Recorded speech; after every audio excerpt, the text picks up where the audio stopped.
Thank you so much for coming. My name is Charlie. I'm from Green Apple Books.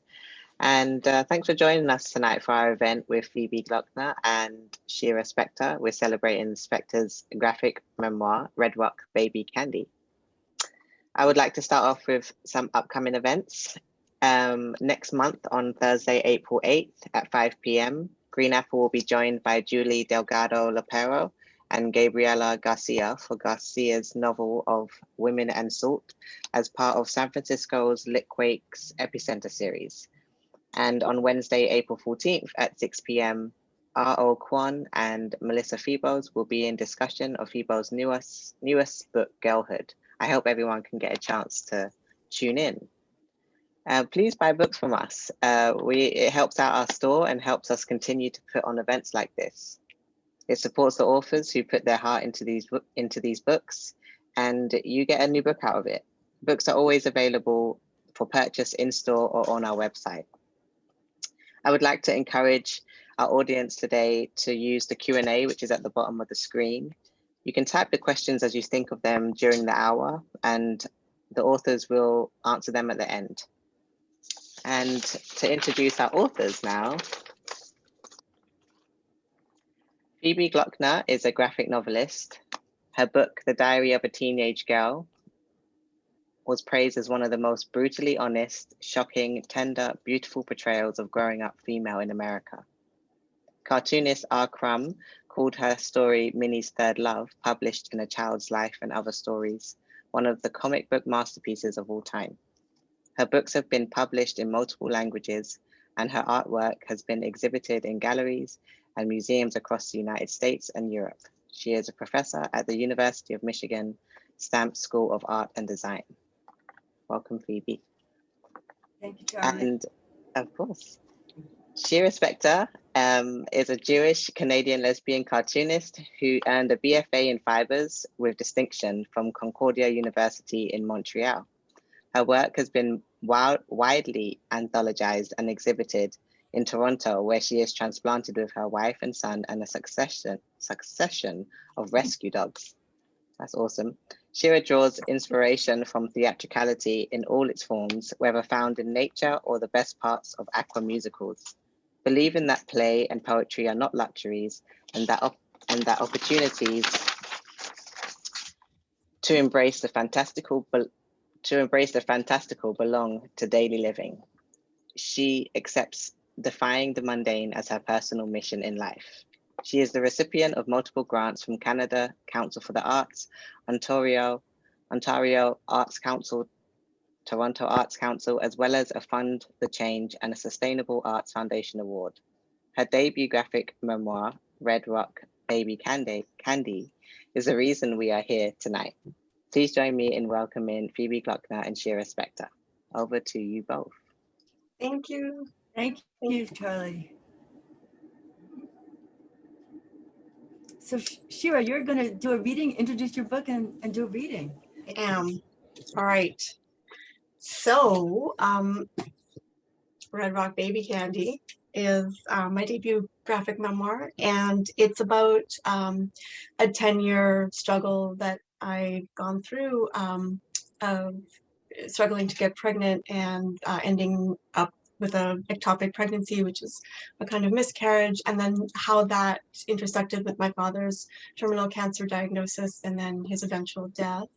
And it's also about what was happening in my life in the 11 years that I was writing the book.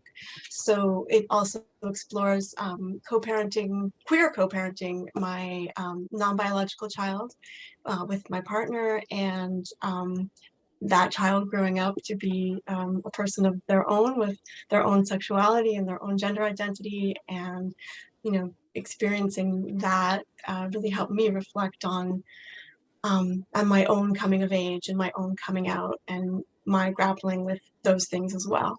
So that's pretty much what the book is about. I'm going to read the first 14 pages, which are the most kind of black and white, trying to function with panel pages. And then I think maybe we'll at some point look at other parts of the book where it sort of explodes into color. So Phoebe, whenever you're ready to hoist up the images. Okay, it's coming up. Let's Okay, can you see it clearly? I can see it. Okay, so here we go. Mhm. Oh, that's it. That's the first. Yeah. Okay. Truth is, I don't have this tattoo yet.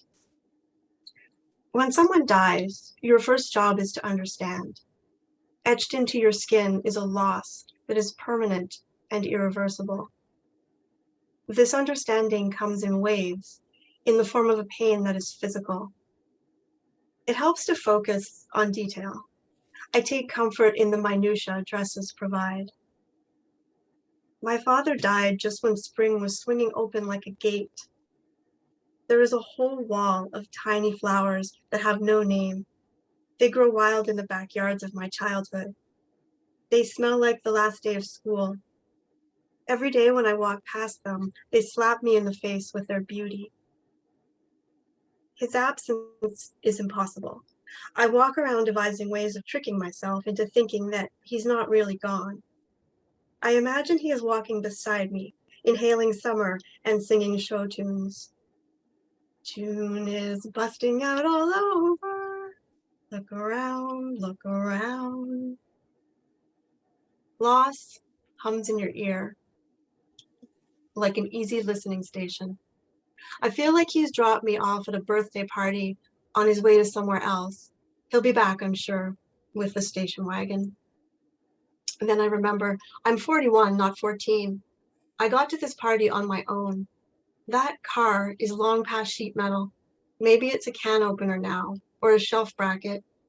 Either way, my father is, my father is not, my father is not, my father is not my father, my father is not, my father is not, my father is not, my father is not, my father is not coming back. I miss him and I want him returned back, please. It doesn't matter if I pitch a fit or hold my breath. He's not going to come home and drop the leftover movie popcorn on my dresser, will not switch off the record player while I sleep. Microscopic things calm me. I find a way to breathe between sobs. Small things mesmerize me. Sophie understands the botany of grief.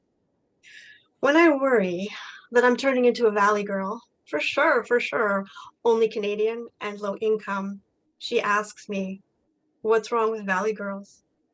And so I think about the artistry involved in such a confection as a valley girl, and I have no easy answer, as if. I go to Aurora, expensive beauty palace.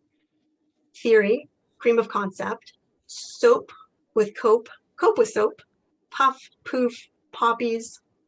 All things there are small magic. I am a beauty-seeking monster. Most fit into the palm of your hand. Everything fixes something. Do you have nasty circles beneath your eyes because you stay up crying all night long? Buy Erase Your Face. Really works. Smooths over pain. Just use your credit card. Maybe you need some hair perfume.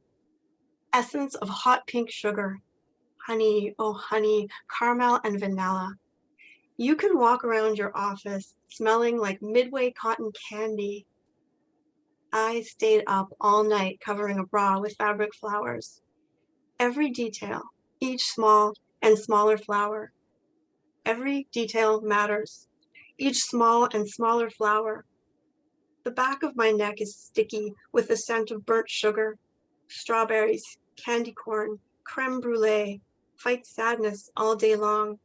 An invisible corsage on my wrists, lemon, sugar, tart, and gritty. The base of my throat is key lime pie. I don't care if I am dragged off to debtor's prison for this. At least I will go smelling like cotton candy and roses.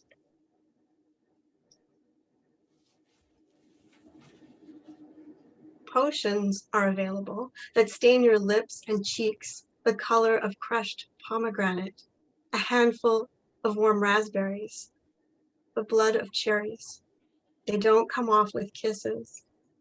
Lip stain is the subtlest form of drama, made translucent so you can lay them one upon themselves, each layer darker, increasing density. Trying things turns my fingers pink.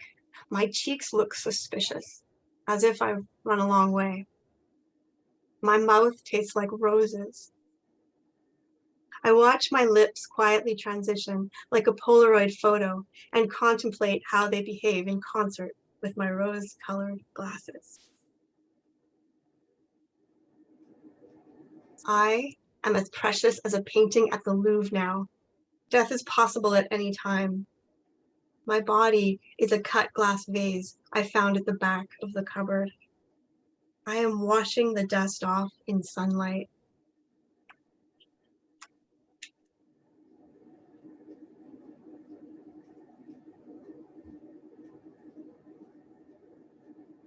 Every so often it catches up with me. Despite my efforts, I don't feel lovely at all. I brush my teeth and notice. I am 10,000 years old. I'm fine, I'm fine, I'm fine, fine, no, I'm fine. All my shards are glued together wrong, wrong, not wrong, wrong. I am haphazard, I am dissonant. I am Frankenstein in a sundress. Emergency.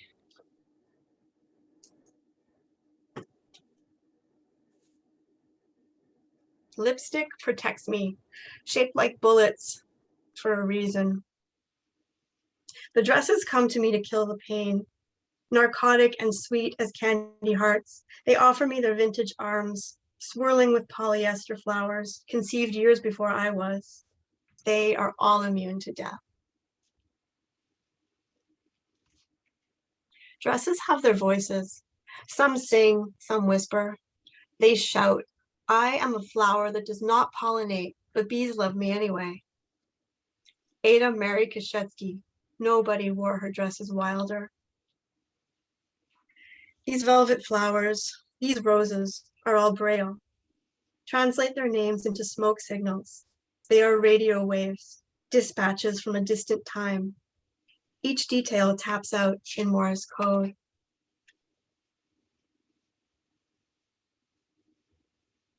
Our bodies fail us. This is a complicated perfume. These petals stain cloth like lipstick. Thank you so much, Shira. That was really beautiful. Thank you. So those were the first 13 or so pages of your book. Yeah, 14. 14 in the book. In the book, okay, yeah. Yeah. And it's not a small book. It's really hefty. Yeah, it's hefty. It's really a prodigious project, you know, over 200 pages. And it's a big book as well. It's not just 8.5 by 11, it's long. And what struck me is at first I didn't know how to read the book. You start reading it and you're just caught up in these like very intricate illustrations and the lettering, which really is part of the whole composition, you know, they're carefully drawn letters and it all goes together. And it seems it's like a poem. It's like you're reading a poem, an illustrated poem, you know, but it's a story as well, right? And so how do you read this? And I admit, I read it twice. I read it the first time almost as a poem. I mean, you have so many devices that you use, like songs that are interrupted and then start again. And, you know, let's get the rhythm of the whatever, you know. Yeah. And it's really just so beautiful. But then I went back and reread it as a narrative, like, you know, what's going on, not just the impressions. I mean, all of that is there, the poetry, and the narrative. And it was just very interesting how you constructed the book. And I'm wondering if you could talk a little bit about that. I mean, I can't even imagine, you know, how you would go about thumbnailing all the pages and planning this advance, because it feels very immediate throughout. So how did you write it? First of all, can I make you big again? Because I'm like squinting at you. Your teeny little thumbnail, Phoebe. Okay, so what you're Okay, you make us big again. okay, that I So I don't. just Oh, feel right. possible. Oh, I'll stop the screen sharing then. That's the only way. Yay! Thank you. That's much better. Okay. Okay, we'll go back to screen sharing when we need to. Is that okay? Sorry. Yeah. I was like, where are you? Okay. Yeah. So I mean, I wrote the book over a really long period of time. It was like 10 years, 11 years in the making. And you know, it's interesting because I think in a way, it's the way memory works and the way feelings work. They sort of come at you in different layers. And I really made the book to try to understand what was happening or what had happened in my life. Well, both what was happening and what had happened. And so I knew that there was a grouping of stories I really wanted to tell, and I had them on a board in front of me at all times because I was much too scared to say I was writing a book and not have an outline. So I did have like this grouping of stories and a trajectory for them, but I took them in small chunks, and each of those, they were like, I mean, I come from a textile background, and I worked the book as a quilt. So the way I would make one of my really intensely weird quilts would be to juxtapose a bunch of things together and then have that section happen and then do another chunk and then see how those things fit together. So each of those stories I wanted to tell were like little universes that I lived in for as long as I needed to. And that's, I think, how I got that sensibility with the pages being so intense and so worked over and so labored, because I just stayed with them for as long as I needed to until they felt absolutely like tuned to me. So yeah, I worked them in groupings. And then I would get, it was like a puzzle, you know, I'd get excited and say, oh, look, that actually does fit and that flows here. And oh, you know, that idea I had on that board makes sense. So that's kind of how it came together. But I think the multiple readings are sort of like the way we remember our lives. Like you feel things and then you think about things and then you read it and it works backwards. It's complex. It is complex. And not only do you have these like stories, I mean, they're not exactly discrete. You leave these like delicate tendrils of each story. Yeah. And they kind of continue, reappear at times. And that was really lovely. Yeah, I like dropping little hints about what's going to happen next before it happens. And you don't know why there's a chicken or why there's a weird yellow bird.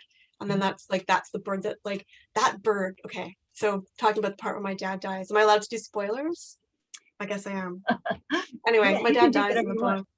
Yeah. And yeah, so I felt like I needed some sort of touchstone, some sort of like character that would help me relive this horrific part of my life.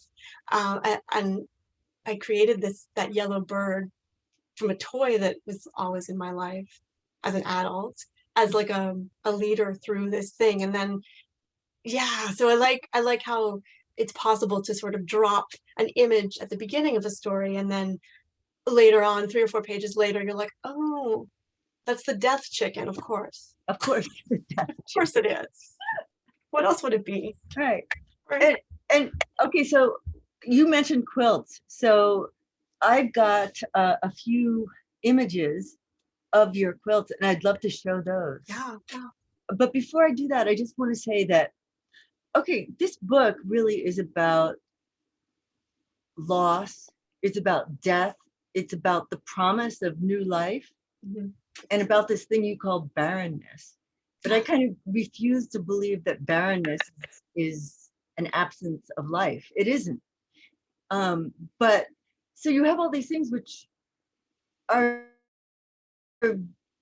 these are the traumas of everyday life. I mean, everyone experiences some sort of trauma in this way.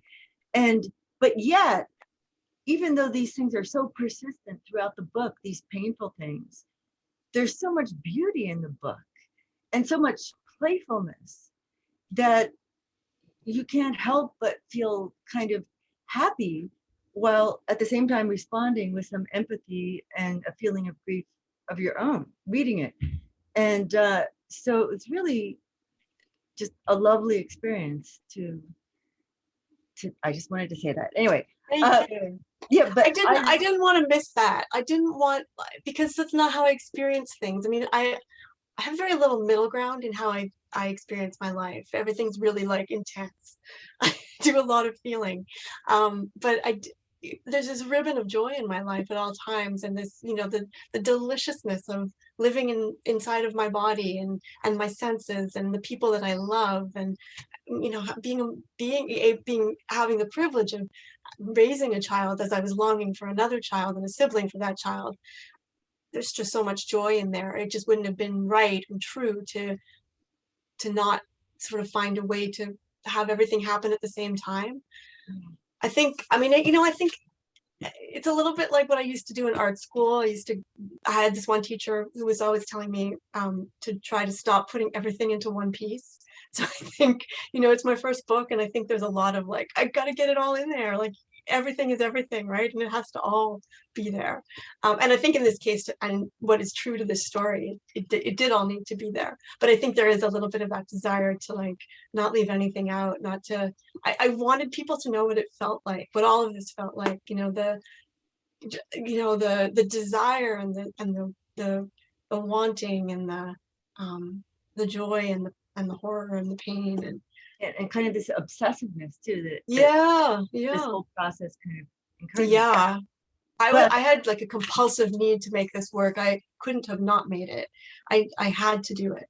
Mm-hmm. It was like, I keep saying the stories were burning. I had to get them. I had to put, you know, it's also because, let me just say that there's a lot of room in this world for more talk about grieving and more talk about what loss actually, how it really feels, and how much time we really need to digest that. And we're not, you know, we're not usually allotted that in this modern capitalist world.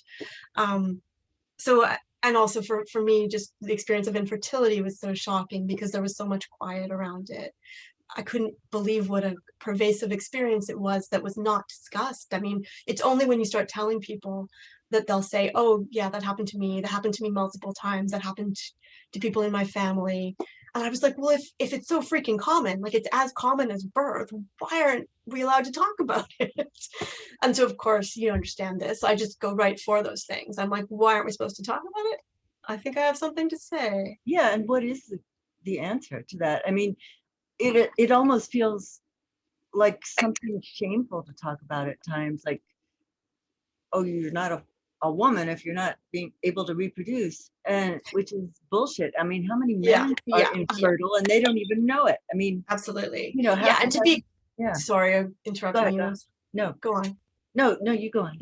Yeah, no, to be totally clear, I mean, like, you know, I joked about barrenness and the whole idea of like, you're not an adequate woman. Like, I 100%, 1000% with all of my feminist heart, you know, reject the fuck out of that.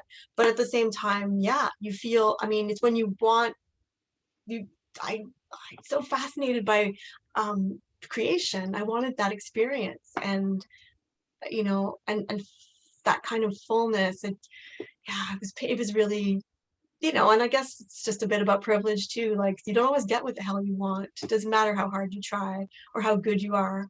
You're not going to necessarily get everything. Right? So that was an important lesson too. Yeah, and okay, but just back to that point. I don't know if you want to share that at all, but that you had this one verse from the Bible that you quote from Isaiah, which I had never read, and it was startling to me because I almost, when I was reading it, I almost thought that you had made it up, because it was a verse that was kind of directed at the barren woman.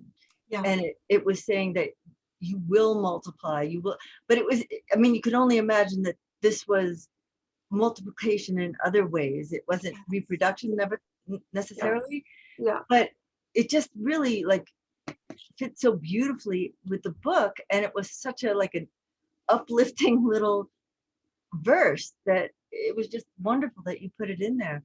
I love that. I love that passage. I'm not a Bible person. I read it in, I think, an infertility blog, And it struck me at the time too, because because that's another thread, and I think that's where the joy thread comes from in the book. Is I was really interested in describing a fertility that wasn't about reproduction. So like, what else is there? You know, like what other kinds of ways are there to feel that feeling of putting something in the world to replace you. And I mean, of course, the book became like another child and another thing that I gestated for many, many hundreds of years. Exactly. But that passage so aptly describes that concept of, you know, what is it? Stretch your tent pegs wide for your descendants will. Yeah, there's so much sexual beautiful in that. Yeah, like it was really arresting. Yeah. Yeah.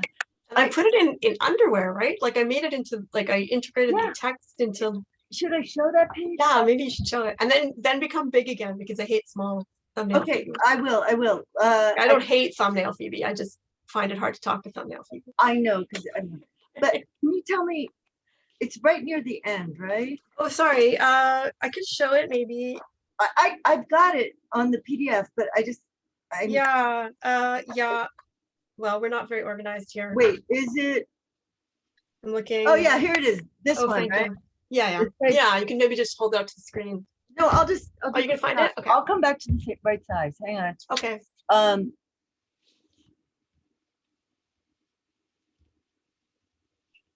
And I'll go to page, let's try 184, see if that's it.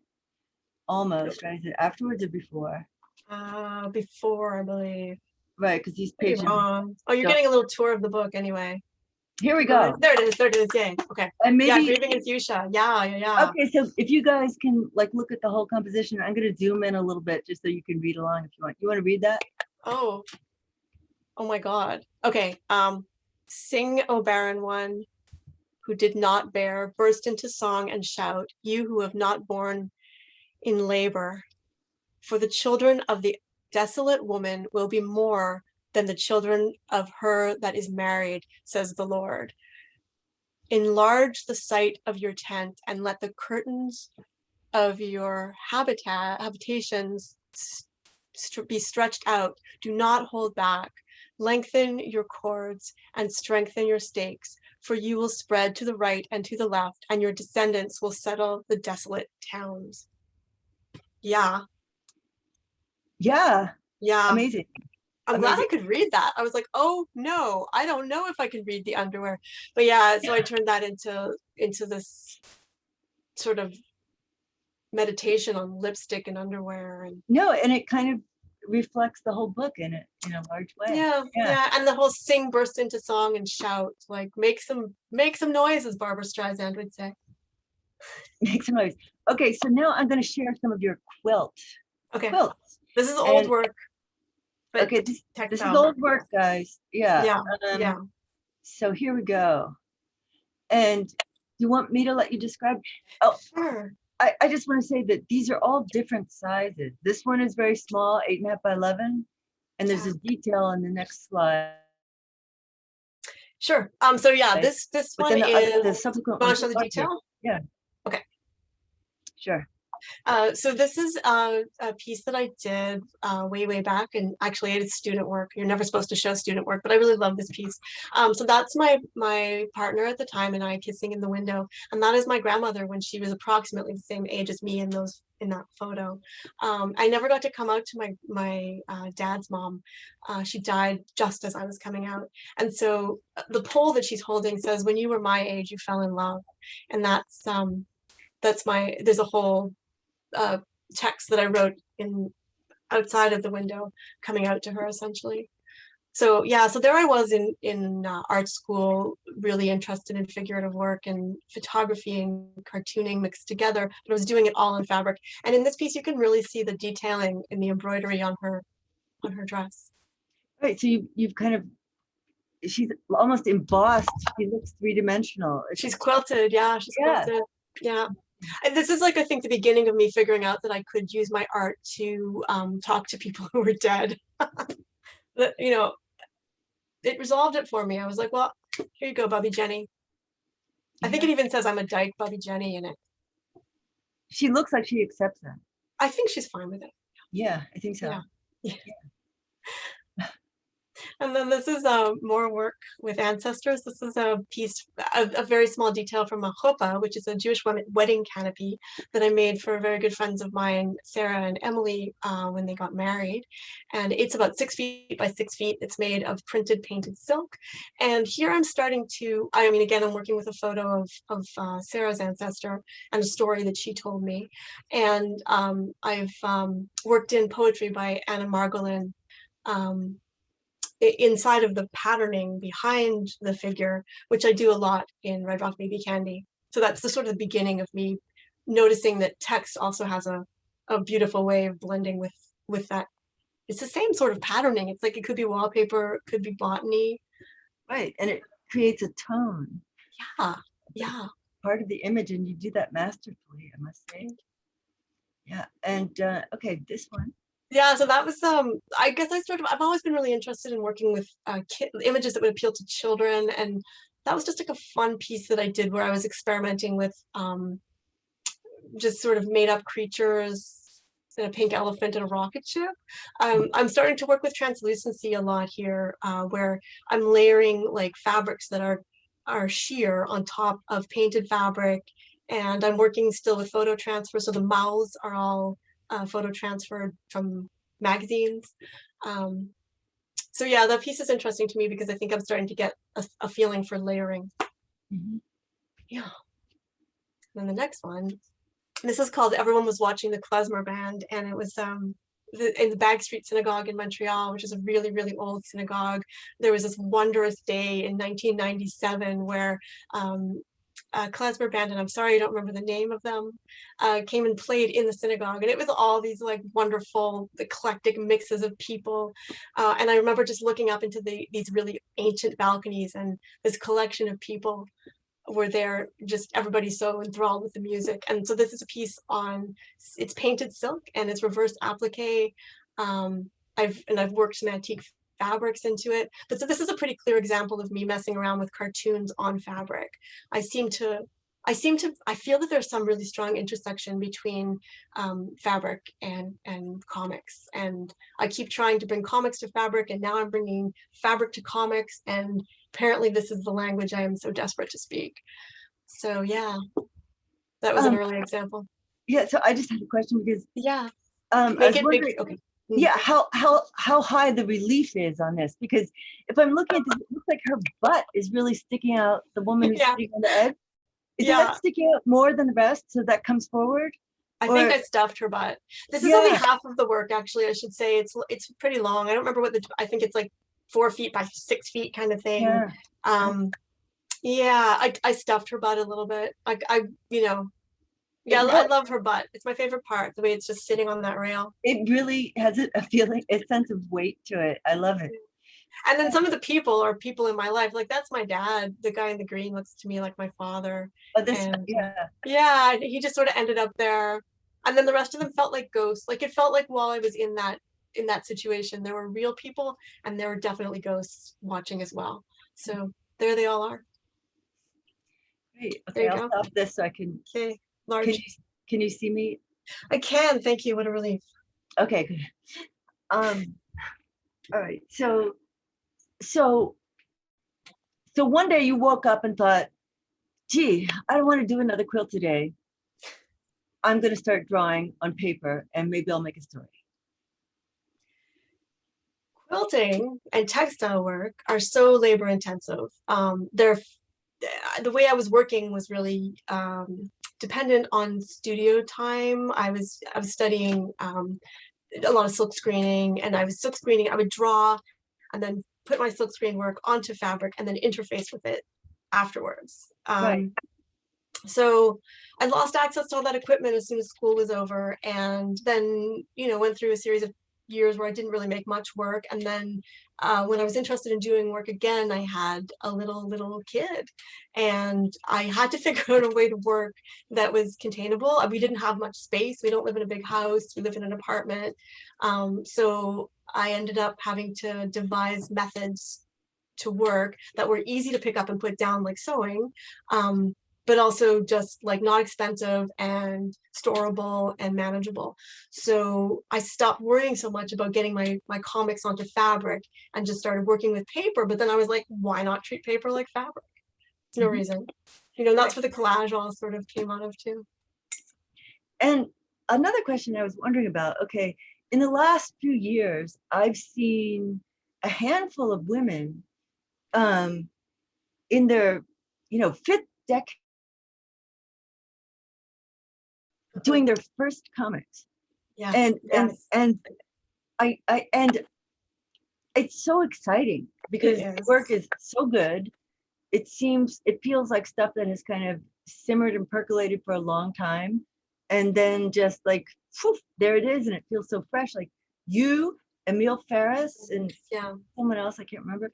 But, and so I wonder, what you thought, starting something, which has always been inside of you, but really working in a different medium, in a different way. What does that feel like?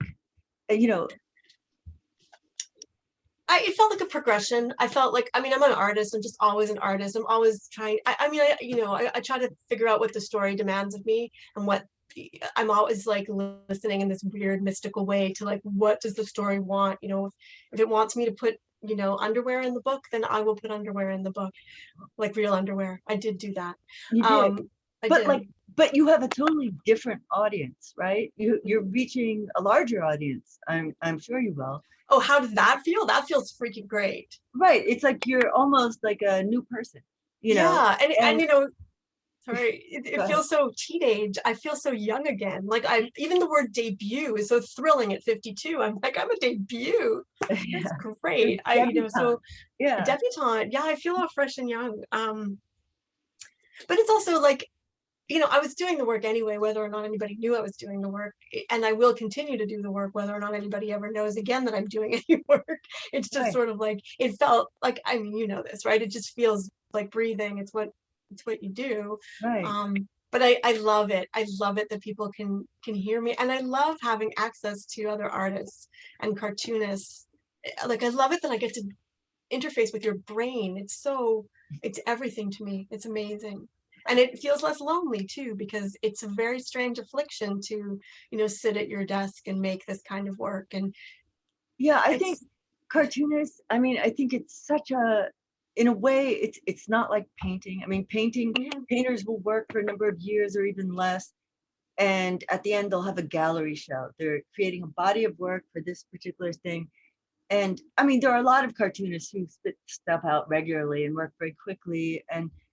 But there are many others, like myself probably, and like you, for whom it takes a long time to create a book. And it is a lonely process. And along the way, people are wondering, are you ever going to finish your book? And it's kind of demeaning in that way. And you have to always kind of try to have faith in yourself and believe that this is something you have to do, you should do, and that it's just going to be finished whenever you're finished, and allow yourself that, because it is such, I mean, there's not a lot of, when you're working on a long project, there's not a lot of, feedback on it on the way there, so I don't know. I agree. Yeah, you really have to have a really strong sense of this has to get done. This work needs to happen. This work.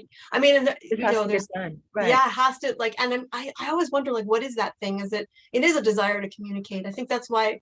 I mean, even though I did it for myself and I did it as burial ground for these things and as a place, to live in, I think I also really wanted people to have it. Like, I wanted it to be useful.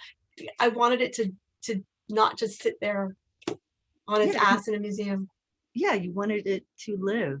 And but anyway, so cartoonists, I think, are kind of a strange breed. And whenever I meet another cartoonist, I always feel like this, this sense of recognition, like, maybe they'll understand me and I understand them.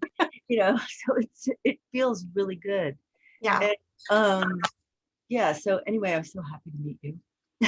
I'm so happy to meet you. I was gonna say, I love the medium so much because it's so accessible. Like, you don't need money. You just need a piece of paper anything. You can use a rock, for Christ's sakes, right? Yeah, You yeah. can, and I love that freedom of like, it's like film in the sense that, well, it's like film with like any budget, right? If I want a helicopter to crash through my fruit salad, I can draw that. And that's really empowering. Like there was one point where I started to feel my drawing skills improving. And I kind of got this feeling of, you know what, I think I could draw anything.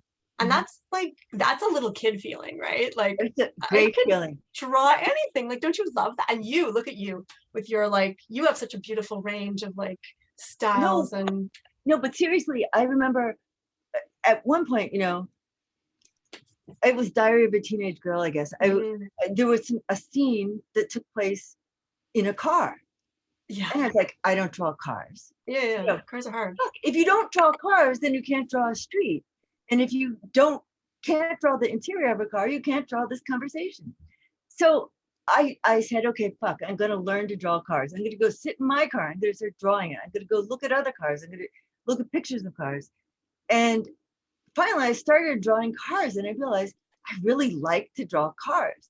And it was such an empowering feeling. It was so exciting. And I don't know anything about cars except that they're interesting, you know, and I can look at them and draw them like they are, but it doesn't really matter to me that it's this kind or that. I don't know, but well, it's and then it's a way of knowing, right? Then you do know cars, and like I think that's what drawing is. It's an act of knowing something, like intimately knowing it. Like when you, I often feel like when I'm drawing something, I'm becoming that thing. Like you're I want owning it. or you're living inside of it. Like everything about this thing is now explored and somehow tangible. Right. And you're drawing these characters, and I know I'm drawing characters that maybe somebody I knew 30 years ago, but suddenly they're right in front of me, and I'm talking to them, and I am them in those moments that you know, and it's such a strange feeling, but you realize that for that moment you feel like you are everything and everyone, and you are one with this world, and you're creating this world. Yeah, it's very it's wonderful. It's freaking exciting. It's so exciting to hear you say that. And yes, that's exactly the feeling. It's like the feeling of becoming everything, or being, I mean, it sounds so flaky, but that's not oneness, because there is no oneness, but it's like it's a little, I mean, maybe that's what we get from it is that ability to I know. connected. Yeah, these people who sit around in dark rooms working all alone for years and years, the way that they relate and feel like they are part of the world is by creating. Anyway, right. I mean, well, and I love the idea of being able to transfer a feeling, like to be able to experience. Like I don't know why I need people to know what things feel like, but I do. Like that's really a huge drive for me.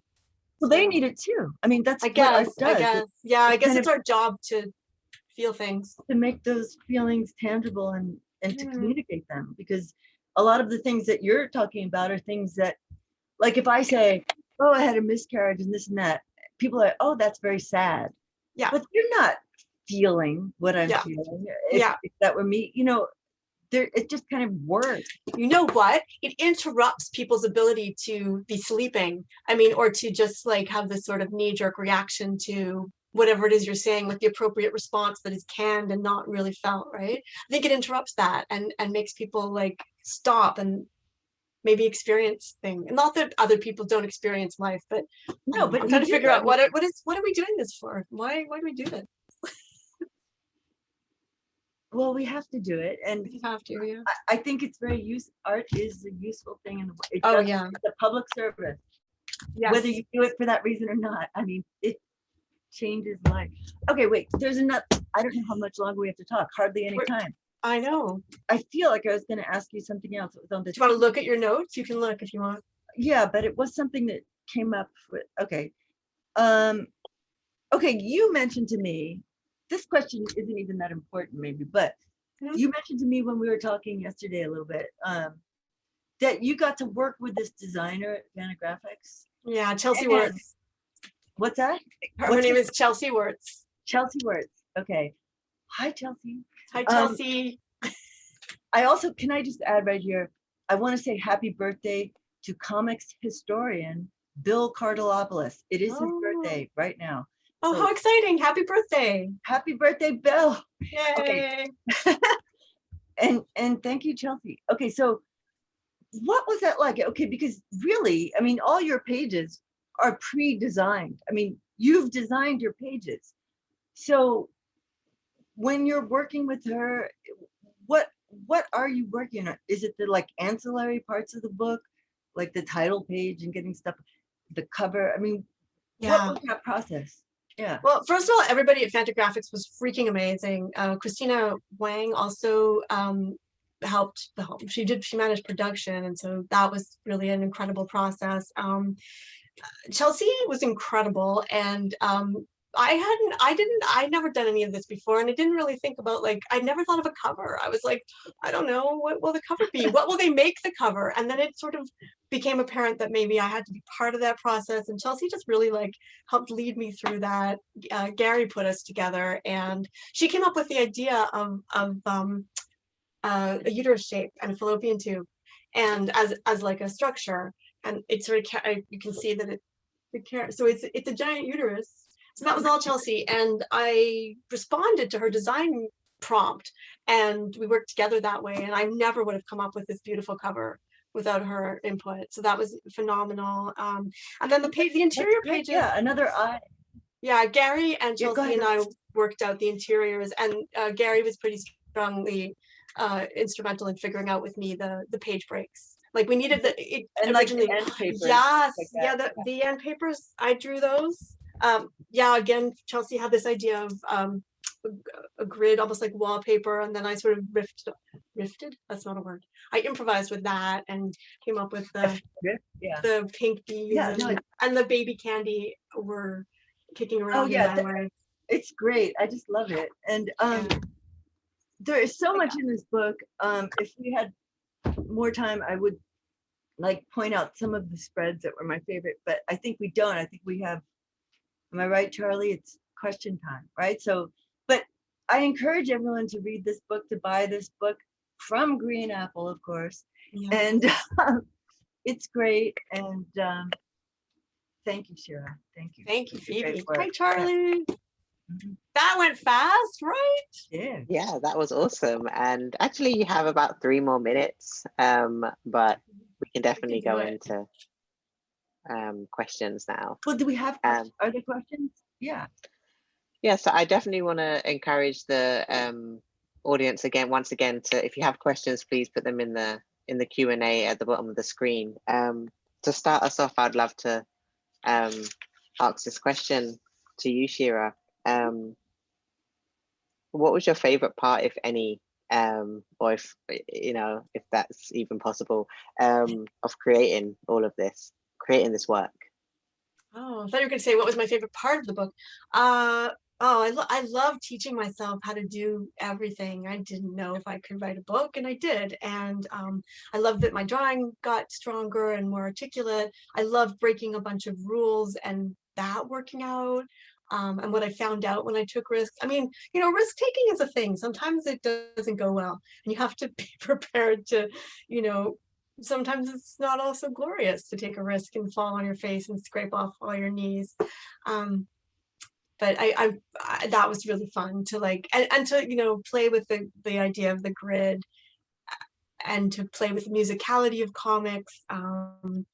I feel like I kind of got everything I needed to get in there. So that was delightful.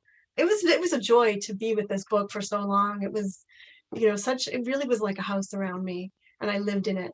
So it was, I'm grateful to the book. I love that.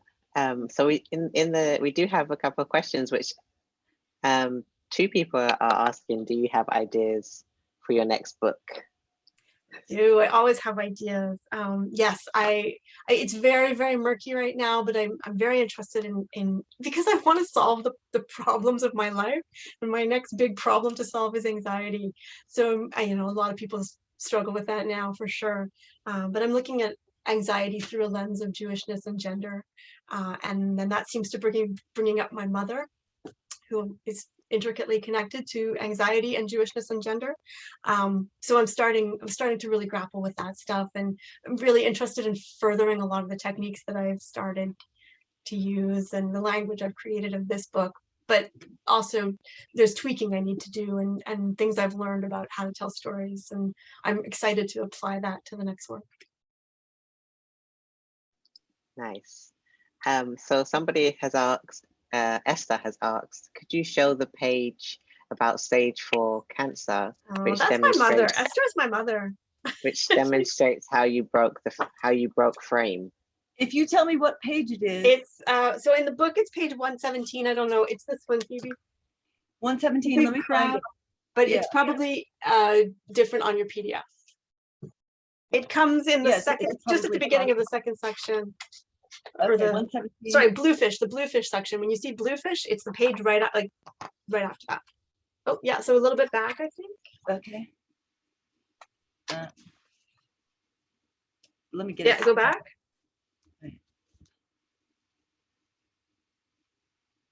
There you go. There's stage 4. That's my mom's favorite. Yeah, so that's an example of a grid that I mean, you know, cancer clearly doesn't respect boundaries and moves all over the place. And that was a depiction of my dad's cancer. I turned it into a fish. And he's breaking the grid. He's going against the rules and just you know, okay, I wish your mom was there to say why she loved the page. But I mean, she is there, but she can't talk. She's probably typing right now. I bet you she's like, I can tell you why. Okay. But one of my favorite pages is the one where you're having a tantrum when you're a little girl. Oh yeah. You know what page that would be like? Yeah, I do. It's at the beginning. It's closer to the beginning. It's 30, something like that. Or now I can't find anything. We probably, you know, we could have. Oh. No, it's in there. Oh, here it is. Okay, it's 20 in the book. It's page 20 in the book, and it looks like this. This one. There it is. Yeah, there it is. Yeah, that was really fun. I was really influenced by I can't remember the first name. Brecht is the last name. Bertolt Brecht? It wasn't Bertolt Brecht. It was, oh, I'm so sorry that I don't remember the name of this person. I love their work. And they do a lot of watercolor with like a lot of motion in it. And so it was really like, you know what I'm talking about? Oh, yeah, I do. But it also reminds me of like Eloise. Even the color, you know, the color and the attitude.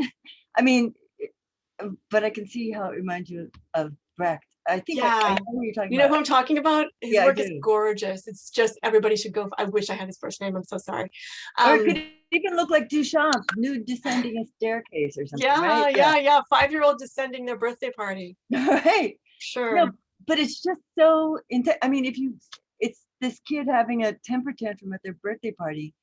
And then of course, I mean, this is beautiful too. This whole, okay, I'll let other people talk about it, but this whole section, I just think it's fucking gorgeous. Okay. Thank you. That was like kind of revisiting first death. And my grandmother, my mom's mom, died when I was 5, and it really was a huge trauma. And so yeah, I brought that into it. And that birthday party with my poor mom trying to keep everything normal for us, and it was fine until it wasn't, and I had a complete meltdown. It was really cathartic to draw that, to like really like release that. Because you carry that stuff, right? You carry it. Yeah. But it feels very immediate. You were very present when you were drawing it. I mean, it just feels it's very powerful. Yeah. Your mother did answer. Yeah. Yeah, I bet she answered. Yeah, I just wanted to say that Fantagraphic Books said Brett Evans. Thank you. So thank you, Fantagraphics. Brett Evans. Yeah. Amazing artist. Yeah, and Esther said briefly, stage 4 covers many levels. Cancer doesn't respect boundaries, neither do you. That gives the drawing power. Thanks, Mom. Yeah, that's great. And Karen says that Joan wants to know if you made your beautiful dress. Oh, hi, Karen and Joan. No, this is actually a Lady V London dress. That was my gift from Rebecca for the holidays. So I did not make it, but thank you for asking. It's just like the academies. I'm wearing Lady V London. Very nice. Thank you. Thank you. And there's another person saying, identifying Brecht Evans. Thank you. I'm so sorry. I will never fuck that up again. Yeah. Love his work. You might. I mean, it's easy. Oh God, you know, I'm gonna make so many mistakes before I die. Yeah. So many. Yeah. Okay, so Do we have more questions? Yeah. No. that seems like it's it right now. And so in that case, I would love to just show everyone the book again. This is the beautiful book. Show the spine. Shira's, Look at the beautiful spine. Shira's debut. Glittery letters. Yay, Chelsea. And okay, so there is one more question. Can you talk about, Sophie says, can you talk about how Phoebe Gloeckner influenced your work? Hi, Sophie. Sophie's my best friend. She's in the book. She's Sophie from the book. Sophie handed me Phoebe Gloeckner's work when I first started to be interested in comics. She was like, you need to see this. And that was like a huge, huge inspiration for me all the way through making work, that Phoebe's work existed and that she was as brave and articulate and incredibly talented as she is. So yeah, I mean, Phoebe, you really helped me feel like I could tell the stories I needed to tell, like with just absolute truth. And, you know, yeah, you gave me courage. Like that was your superpower to me that you handed down. And I have, like, this is the copy Sophie gave me of A Child's Life. And I would refer to it and pet it. And I'm not being hugely articulate, but yeah, I think in the dedication, I say that Phoebe, you're one of the artists I owe everything to. So I mean that. Well, I'm so happy. It's funny how, as an author, I mean, you'll know this, I actually hear people reading your book. So you don't really know that they're reading it. And when you hear that it's affected someone, it's so touching and it gives you some energy. And your book has affected me. I loved reading it. Yay. Yeah. And that's the energetic exchange that is worth all of the hours hunched over your drawing table, right? Like we connected. How amazing is that? It's amazing. It is amazing. It's amazing. It was nice connecting with you too, Charlie. Yes, yeah, Charlie, you were great. So good to have a host. I want to host at all times now. Thank you. Well, so I just wanted to particular. Yeah, go ahead. So Karen says, we are thrilled that your brilliance and beauty and humor and insight is entering the broader world. And that's really nice. And Rebecca has asked, who else influenced your work? Oh, hi, Rebecca, downstairs in my house. And thank you, Karen. Alison Bechtel, Linda Barry, Stephen Sondheim, Frida Kahlo. Oh my God, everybody. So many incredible artists whose work just have sustained me right from the beginning of my life. Brecht Evans. I'm Brecht Evans, whose name I forgot. So many people. I can't think of them even all. But yeah, all the underground women cartoonists ever. So many incredible people. Thank you, artists. Keep making art. Please keep making art, everybody. Okay, thank you so much. I just want to say thank you once again to Phoebe and you, Shira, and for this great conversation. And thank you everyone who attended and for your questions. Just one more thing, just to say, this is orderable at greenapplebooks.com, or you can, visit one of our stores. But thank you once again to Shira and Phoebe. And thank you, both of you. Thank you so much for your time for doing this. It was a pleasure and a joy. Yeah, thank you for your wonderful book, Shira. Thank you, Green Apples. I love your story. And anyway. And thank you, Emily at Fantagraphics, for getting this all together for us. Thanks. Okay. Have a good night, everyone. Do you say goodbye and then leave? That's how we do this, right? Bye, Phoebe. I'll send you an email. Okay, Shira. Okay, thank you. We'll meet someday. Okay. You're still going to meet someday. Okay, good. Oh, yeah, totally. Okay. Bye, everyone. Bye. Hi, thank you. Bye.